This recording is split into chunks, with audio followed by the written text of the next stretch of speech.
स्वागत है बच्चों, आप सभी के मेरे चैनल एएसके ग्रेविटी पर। आज का टॉपिक हम आपको बताएंगे लिमिटेशन ऑफ कूलॉम्स लॉ। क्या टॉपिक है? एक limitation of Coulomb's law and the key point of Coulomb's law. क्या टॉपिक है, क्या पॉइंट है, वो हम लोग आगे यहाँ पर डिस्कस करेंगे। कभी आपके बोर्ड एग्जाम में पूछ लेता है और जो की पॉइंट है वो न्यूमेरिकल को सॉल्व करने में बहुत ही इंपॉर्टेंट रोल प्ले करता है, इसलिए की पॉइंट को याद रखना है। लेकिन आपका लिमिटेशन ऑफ कूलॉम्स लॉ ये ज्यादा इंपॉर्टेंट है क्योंकि ये बोर्ड के एग्जाम में मोस्ट ऑफ द चांसेस रहता आता है और बच्चों को याद रहता नहीं रहता है कि हम लोग कूलॉम्स लॉ की क्या कंडीशन होती है, कब हम अप्लाई कर सकते हैं। तो हमने जैसे बताया था कि कूलॉम्स लॉ में फोर्स ऑफ अट्रैक्शन या फोर्स ऑफ रिपल्शन की जो वैल्यू आती है F is equal to 1/4 pi epsilon naught into Q1 Q2 upon d square. ये वैल्यू हमने बताई थी। तो पहला आ जाता है बेटा आपका limitation of Coulomb's law, limitation of C law जिसको हमने कहा था बेटा आपका शॉर्ट वर्ड में। पहला 3 पॉइंट बेटा आपका याद रखना। पहला है कि कूलॉम्स लॉ हमारा स्टेशनरी चार्ज के लिए वैलिड है। इस चार्ज के लिए एक पॉइंट पर याद रखो, फिर बता रही है क्यों ऐसा होता है। क्या बता रहे हैं? Valid for stationary charge, valid for stationary charge, stationary charge के लिए सिर्फ ये वैलिड है। पहला एक पॉइंट ये निकल के आया। क्यों ऐसा होता है स्टेशनरी चार्ज? उसका रीजन है, उसकी वजह ये है कि स्टेशनरी चार्ज हमेशा, स्टेशनरी चार्ज मतलब बेटा आपका रेस्ट में अगर है तो, किसमें है बेटा आपका? ये रेस्ट में है तो रेस्ट चार्ज आपका ऑलवेज, ये प्रैक्टिकली देखा गया है बेटा कि सिर्फ ये इलेक्ट्रिक फील्ड प्रोड्यूस करता है। बस रेस्ट चार्ज आपका इलेक्ट्रिक फील्ड प्रोड्यूस करता है। अगर हमने चार्ज को, मतलब जो भी दो चार्ज की बात कर रहे हैं, वो अगर वो पॉजिटिव हो या नेगेटिव हो, प्रोटॉन है, इलेक्ट्रॉन हो या आपका अल्फा पार्टिकल, कुछ भी हो बेटा आपका, ये मैटर नहीं करता, वो स्टेशनरी होना चाहिए। लेकिन उसके अलावा अगर हमने मान लो मोशन में कर दिया है या डायनेमिक कंडीशन में कर दिया है, तो अब क्या होगा? अगर हम चार्ज को डायनेमिक कंडीशन में ले आते हैं, ठीक है, यानी अगर मोशन में आ गया तो मूविंग चार्ज बेटा आपका, मूविंग चार्ज, ये कॉन्सेप्ट आपका नेक्स्ट आगे के चैप्टर में बताया जाएगा कि मूविंग चार्ज इलेक्ट्रिक फील्ड के साथ साथ में वो मैग्नेटिक फील्ड भी प्रोड्यूस करता है, दोनों साथ में,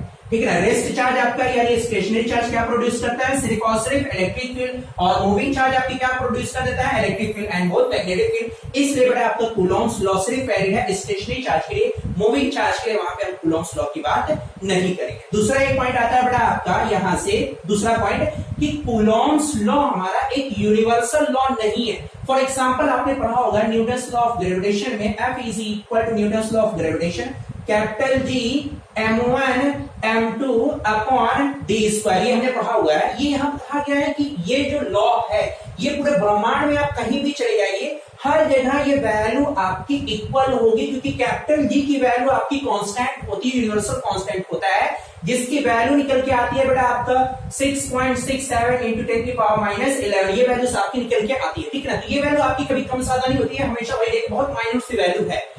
ये आपका यूनिवर्सल लॉ है, लेकिन आपका कूलॉम्स लॉ एक यूनिवर्सल लॉ नहीं है, पूरे ब्रह्मांड में वैलिड नहीं है। तो अगला पॉइंट बेटा आपका इट इज नॉट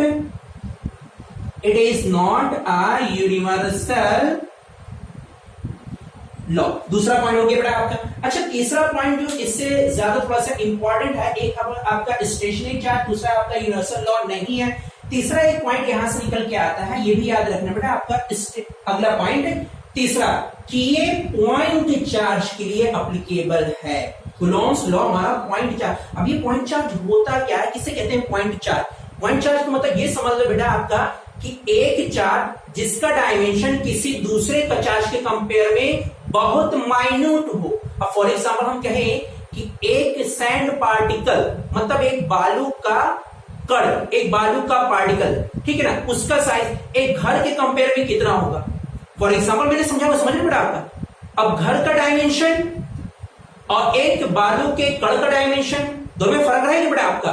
तो अगर किसी भी एक चार्ज का डायमेंशन किसी दूसरे चार्ज के कंपेयर में बहुत ज्यादा कम हो, तो उस चार्ज को कहा जाता है पॉइंट चार्ज। तो अगला पॉइंट यहां पे याद रखना बेटा आपका, कूलॉम्स लॉ या बेटा आपका सी लॉ वैलिड है फॉर पॉइंट चार्ज के लिए। बेटा अब ये पॉइंट चार्ज का मतलब याद रखना, और ठीक है ना, पॉइंट चार्ज का मतलब क्या होता है कि एक ऐसा चार्ज जिसका डायमेंशन किसी दूसरे चार्ज के कंपेयर में बहुत माइन्यूट हो, बहुत कम हो। तो ये आपका निकल के आया बेटा limitation of Coulomb's law. 3 point आपके हो गए, तीनों पॉइंट बेटा आप लोग नोट कर लेना, ठीक है, याद रखना, आपके एग्जाम में कभी कभी पूछा जाता है। अगला जो यहाँ पे है, जो अगला पॉइंट की पॉइंट आता है कूलॉम्स लॉ से, बहुत छोटा सा 2-3 मिनट और लगेगा, शॉर्टकट में बता देना बेटा आपका कि कूलॉम्स लॉ में पहला की पॉइंट पूछा था, हमने बता दिया यहाँ पे कि ए आपका पॉइंट चार्ज के लिए वैलिड है, एक की पॉइंट पे ये भी आता है। दूसरा, अच्छा हमने कहा था कि दो चार्ज के बीच में की पॉइंट, जिसको हम नाम दे देते हैं बेटा आपका, ठीक ना, की पॉइंट,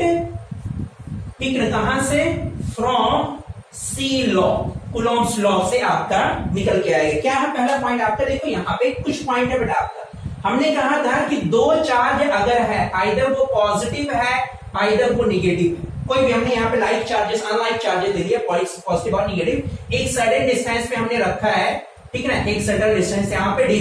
तो अब देखो हमने क्या कहा था, ये दोनों चार्ज पार्टिकल एक दूसरे की तरफ फोर्स ऑफ अट्रैक्शन करेंगे।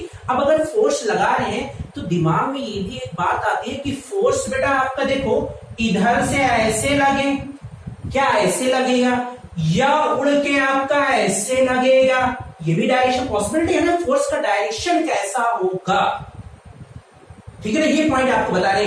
तो ऑलवेज याद रखना कि फोर्स का डायरेक्शन हमेशा सेंट्रलाइज्ड होता है, मतलब एक दूसरे की सेंटर की तरफ अप्लाई होगा।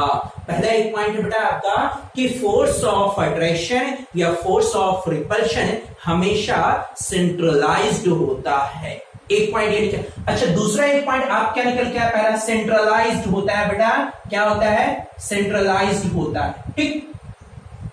दूसरा एक पॉइंट और क्या है बेटा आपका, यहां पे देखो दो चार्जेस आपके हैं, हमने कहा दो चार्जेस हैं, दोनों एक दूसरे पे सर्टेन एक फोर्स लगा रहे हैं, ठीक है ना, दोनों एक दूसरे पे फोर्स लगा। अब यहाँ पे एक दूसरे जो हम बोल रहे हैं वही अगला एक पॉइंट है कि अगर ये चार्ज इस पे जितना फोर्स लगाएगा, सेंट्रलाइज जितना फोर्स लगाएगा, ठीक है ना, दूसरा चार्ज अपोजिट डायरेक्शन में उतना ही फोर्स लगाता है, यानी कंजर्वेटिव ऑफ फोर्स या कंजर्वेशन ऑफ फोर्स का रूल यहां फॉलो होता है। दूसरा पॉइंट आपका कौन सा पॉइंट रहेगा बेटा आपका, फोर्स आपका कंजर्व रहता है, ये दूसरा पॉइंट बेटा आपका, फोर्स आपका कंजर्व रहता है, दूसरा पॉइंट निकल के।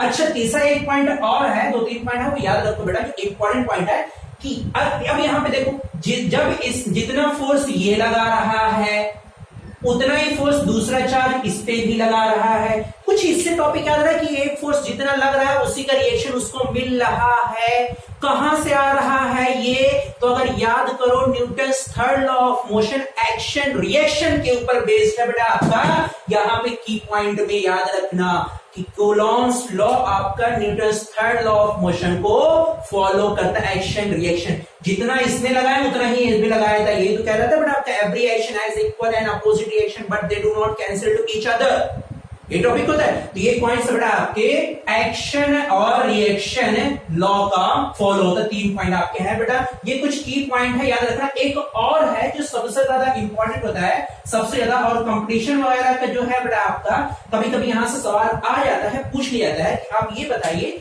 कूलॉम्स लॉ किस तरह के चार्जेस के लिए वैलिड है। तो पहले एक पॉइंट चार्ज हमने बताया, पॉइंट चार्ज में एक और पार्ट आ जाता है बेटा आपका एनॉर्मस मटेरियल। क्या होता है, एनॉर्मस मटेरियल, एनॉर्मस चार्जेस के बीच में वैलिड। अब ये होता क्या है बेटा आपका एनॉर्मस, तो नेक्स्ट वीडियो में फिर कभी बताया जाएगा। यहां पे हम क्या कह रहे हैं, एनॉर्मस, कौन सा मटेरियल, एनॉर्मस के लिए, और एनॉर्मस की कंडीशन होती है बेटा जिसमें डी की जो वैल्यू है वो 10 की पावर -15 से 10 की पावर 18 मीटर के बीच में वैलिड करेगा। ये कंडीशन आ जाती है, कभी कभी 1 नंबर का सवाल ये पूछ लिया जाता है। एनॉर्मस याद रखना बेटा आप यहां से, एनॉर्मस होना चाहिए, ठीक है, एनॉर्मस मटेरियल के लिए आपका वैलिड है। तो ये आपके कुछ पॉइंट हो गए बेटा। कूलॉम्स लॉ की लिमिटेशन बहुत ज्यादा इंपॉर्टेंट है, और कूलॉम्स लॉ के कुछ जो की पॉइंट है खास करके एनॉर्मस और ये एक्शन रिएक्शन के ऊपर। तो बेटा आप लोग डेली वीडियोस को इसे पूरी तरीके से देखते रहिए, कमेंट करके जरूर बताइए और लाइक जरूर करिए। फिर मिलेंगे नेक्स्ट वीडियो में, तब तक के लिए बेस्ट ऑफ लक बेटा।